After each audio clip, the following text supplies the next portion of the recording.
ছেলে বিদেশ, প্রত্যেক মাসে 2 মাসে বাড়িতে টাকা পাঠায়, বাড়িতে 20,000 30,000 করে। সামনে কুরবানি, তো ছেলেটা 30,000 টাকা বাড়িতে পাঠাইছে। পাঠানোর পরে এখন এই 30,000 টাকা দিয়া তার বাপের নামে বা মার নামে কোরবানি দেয়। অ্যাভেলেবেল গ্রামগঞ্জে কোরবানি দিচ্ছে কার নামে? মা বাবার নাম। ভালো কথা, মা বাবার কোরবানি তো আদায় হলো। মা বাবার নামে কোরবানি দিছে, তাদের কোরবানি হইছে, মনে করেন সোয়াব হইছে, ঠিকই আছে সব। কিন্তু এই ছেলেটার কাছে 52.5 বড়ি রূপার দাম সমপরিমাণ টাকা তার কাছে আছে। 1 বড়ি রূপার দাম সর্বোচ্চ 1600 টাকা। আজকে একজনকে জিগাইছি ঢাকা, আজকে জিগাইছি, তাহলে 1600 টাকা যদি হয় 84,000 টাকা। তো এই ছেলেটার কাছে তো লাখ টাকার উপরে টাকা, যা 2 বছর বিদেশ করে, তার কাছে টাকা নাই। কথা বলেন না কেন? তার জমা টাকা আছে কিনা বলেন?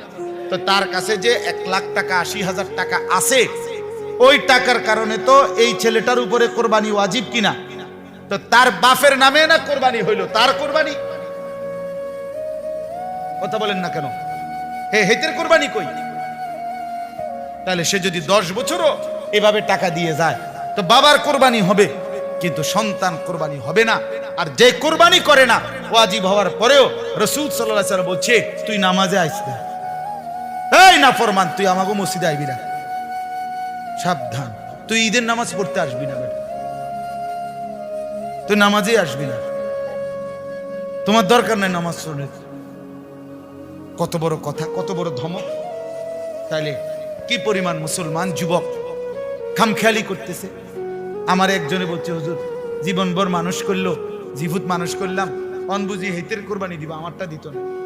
আমি বললাম, মনে করেন আমার আব্বারে আমি একটা লুঙ্গি কিনা দিলাম, আমার আব্বার লুঙ্গি দরকার, তো এর মানে কি আমার আর লুঙ্গি সুন্দর লাগবে না? কথা বলেন না কেন? আমার লুঙ্গি কিনতে বনি, তো না আমার আব্বারে না আমি লুঙ্গি দিলাম, তো আপনার আব্বারে লুঙ্গি দিলে কি?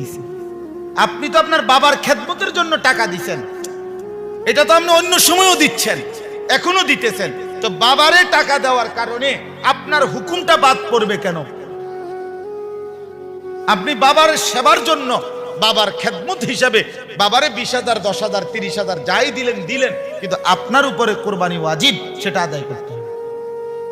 2 ছেলে শহরে চাকরি করে, অবিবাহিতই মনে করেন অথবা বিবাহিত, ওই বাড়িতে 15,000 করে 30,000 টাকা দুজনে মিল্লা ফাটাইয়া কইছে যে, আব্বা এই কোরবানি দিয়া দিয়েন, গোস্ত ভাগ করে মিল্লা জিল্লা খাইয়েন। লিখিতা মিল্লা জিল্লা, কিতা মিল্লা জিল্লা তো কুমিল্লা না,